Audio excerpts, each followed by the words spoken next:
and we ended up making about $300,000 in revenue just from this one YouTube Shorts channel without spending any ads.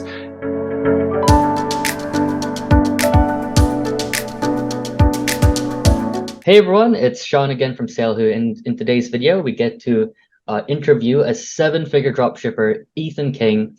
He's also a YouTuber, and he basically, goes through on his YouTube channel how to get started with dropshipping, produces a lot of dropshipping content, and today we get to interview him. Ethan, thanks for accepting the interview. Of course, man. Thanks for having me. I'm excited to hop on here. Nice. So first, can you give us a bit of background on your e-commerce journey? So the first time I had ever started e-commerce was probably 4 years ago now. And basically I would start Instagram theme pages whenever that was a huge hype on YouTube and social media. And I'd go like make a page on dogs or survival and start posting there like 3 times a day. And eventually I'd be able to grow these pages to 10, 20,000 followers. And then eventually I had the idea, I saw some other pages that I was conversing with. They were selling things on their page. So I was trying to figure out and do more research on how they were selling things and if they were making money through that. And then it kind of guided me to making my own Shopify stores on Instagram, and I would sell things. So my first product that I ever sold on Instagram, it was like a travel bracelet that had a fire starter and like a window breaker on it, because my biggest page was a survival and camping related page at the time. So I sold that and I was able to make like a couple $1,000s at 15, 16 years old. And that was like the first kind of spark to e-commerce that I ever saw. What were your biggest successes and what were your biggest setbacks when doing dropshipping? So my biggest success ever with dropshipping was like the last 2 years. And this is when I started doing dropshipping organically through Instagram Reels, YouTube Shorts, and TikTok. We have 3 YouTube Shorts channels, me and my partner. And in total, we have 1.3 million subscribers just on YouTube Shorts channels. And we have about 100, 200,000 followers on TikTok across there. And we started a dropshipping store for this channel, and we ended up making about $300,000 in revenue just from this one YouTube Shorts channel without spending any ads. And so that was by far my biggest success without spending anything. Crazy. And how about TikTok and TikTok? Did you dabble with that, or is just focused on TikTok, shorts? my personal stores, the shorts channels are with me and my partner because it's easy for us to work together. Like he does some stuff, I do some things. But my personal drop shipping stores are always ran usually organically or through paid TikTok ads. I love TikTok, so I just run the classic drop shipping stores myself, able to make a few $1,000s a month just by posting 3 to 5 videos a week on TikTok pages and then finding a winner product. So as soon as you find a video that blows up and starts doing well on TikTok, you're able to scale that into TikTok ads and start running it up. So the easiest way to test products is just by posting TikTok videos and figuring out what does well through that, and then scaling it up through ads. Perfect. That's cool. How about your biggest setbacks? Surely there were challenges along the way that really held you back. So whenever I had first started dropshipping, I wasn't 18 because I'm 18 now. So the biggest problem for me is you have to have an 18-year-old sign up for the payments. And probably my biggest setback ever was convincing my parents to help me with that. Because when I first started, they weren't requiring you to enter your social security or anything. So I was able to do it myself. But then I had 3 of my stores lock me out and I wasn't able to receive any payments. And I had like $500 to $1,000 on hold for a few months until I was able to convince my dad to help me out with the business and help me sign up for my payments and get that back. Can you let us know what type of products you sold if you're comfortable with it? Or Yeah. at least the category. Yeah. So personally, my favorite like criteria for products is you want it to have a wow factor and a use case. Because on TikTok, people are just selling like cool little gimmick products and they'll do well for a little bit. But my personal favorite criteria is something that has like a shocking factor that's cool, but it also solves someone's problem. So something that helps people out with their day-to-day life, but it also has that viral touch, like something that if they're scrolling on TikTok, they can see it and it catches their attention, but it also is useful. So my favorite niche for that is usually probably beauty products, just because there's a huge audience to market it to. And there's so many little products, like either like teeth whitening kits. I used to sell this beard filler pen where you like draw in your beard. And then that's just something that can go viral because people haven't seen anything like it before, but it also solves people's problems. Like it's something they can use in their day-to-day life. Right. And did you only look at trending products? Because I know you mentioned viral products. That's something that Mhm. you look for. You look for a product with some virality in the past as a proof of concept. But do you only look at those trending products, or do you look at products that I guess are untapped winners, for example? Kind of in the middle. Like now, I feel like I have the eye to where I know what's a viral product or not. So I can kind of just scroll on AliExpress and see what's going to do well. But the main way that I would do product research myself is going on TikTok, and you can just type in TikTok made me buy it, or my personal favorite keyword is you type in 50% off on TikTok, and you see all the most viral videos in the last few months of people selling a product for 50% off. And it just gives you that strict down keyword of what's for sale on TikTok. You're just able to scroll through that, see a bunch of viral products, and then you can go on Google Trends, see what's trending right there, and find a product that's related to that. Or you can pay for an extension like Mania that does winning product research and ad spy and find things through that as well. Let's say your product does well, it is a winner. How do you scale your store?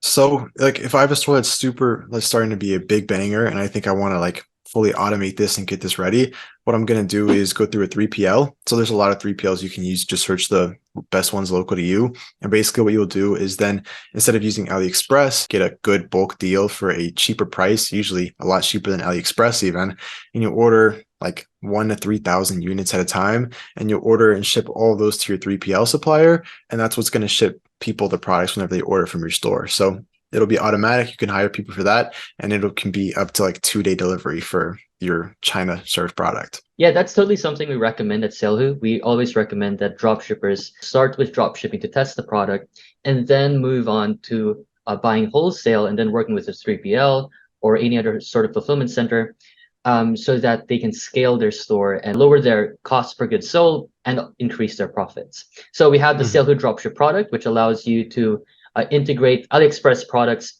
to your Shopify store seamlessly. And then we also have SaleHoo directory, which allows you to find wholesale suppliers from all over the world. We have 8,000 plus suppliers all over the world, and they allow you to basically buy wholesale products locally, and you can get it shipped quickly to yourself or to your 3PL or fulfillment center, and you can scale your store quite quickly. What do you think about using third-party suppliers like SaleHoo's? Yeah, that's a good thing. I always recommend people go through third-party suppliers, especially once your store becomes successful, because the worst thing that could happen to you is your product getting taken off AliExpress, or you start experiencing like super big delays and getting a ton of chargebacks. So you definitely want to make sure you're able to, at least in the long run, secure fast shipping times. Now let's talk about marketing. So what were the most useful things you did in marketing your store? So the most useful things I ever did in marketing was probably having good creatives. So you always want to make sure, like, the best criteria for a winning creative, you want to make sure you have good audio, either use a good microphone or just not in a loud room. You want your lighting to be on point. You want to make sure you always have good lighting, either you're in an open room or outside.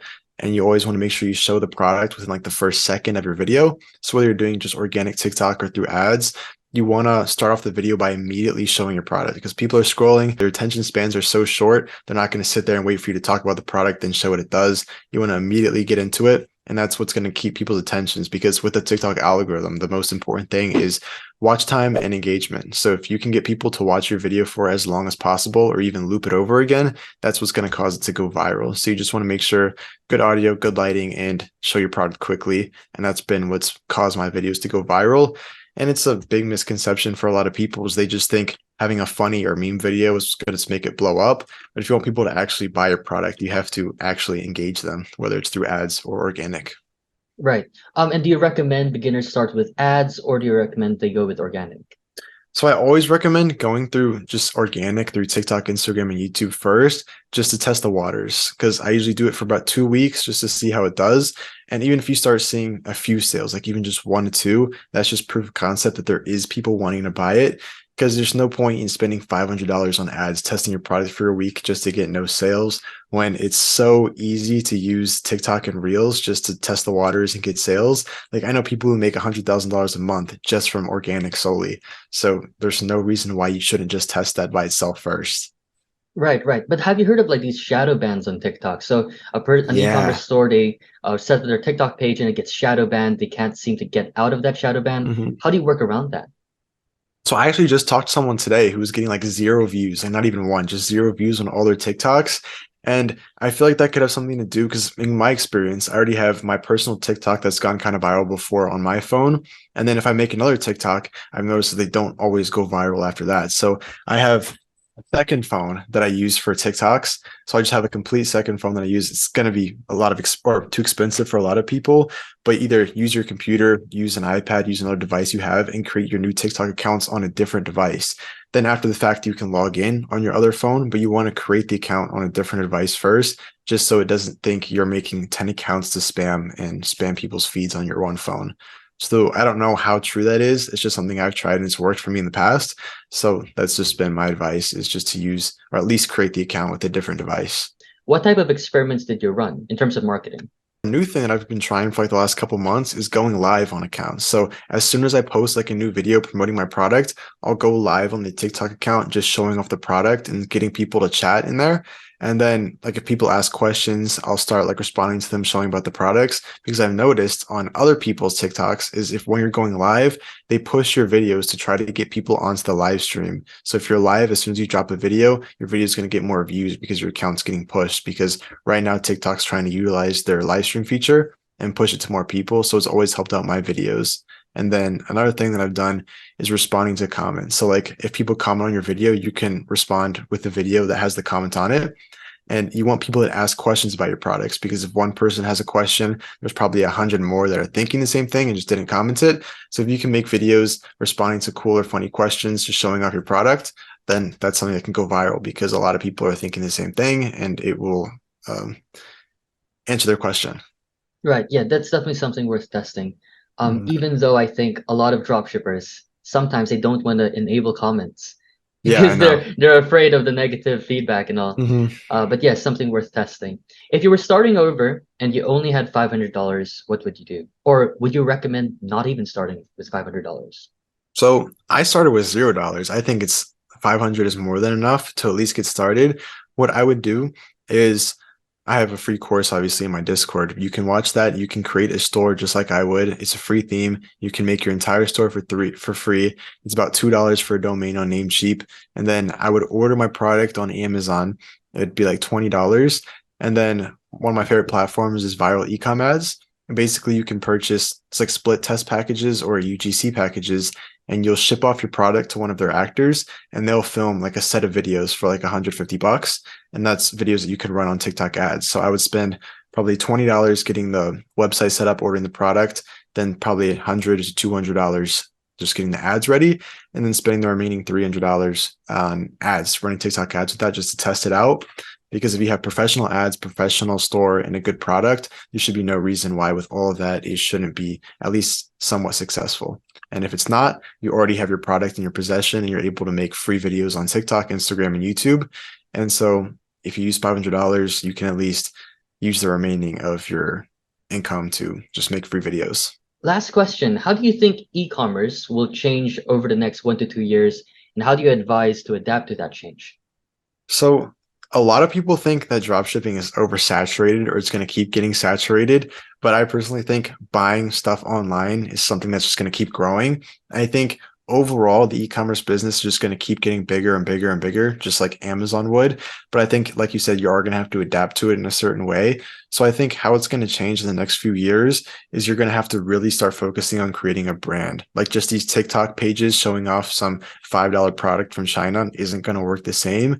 You want custom packaging, like a good, useful product, and you want to have it through a 3PL or local warehouse, and you want to create a high quality website, general store, something that's a true brand. And that's something you can even automate. And I feel like that's even going to be better for the e-commerce space, because it's going to be higher quality products and it's going to be faster shipping times.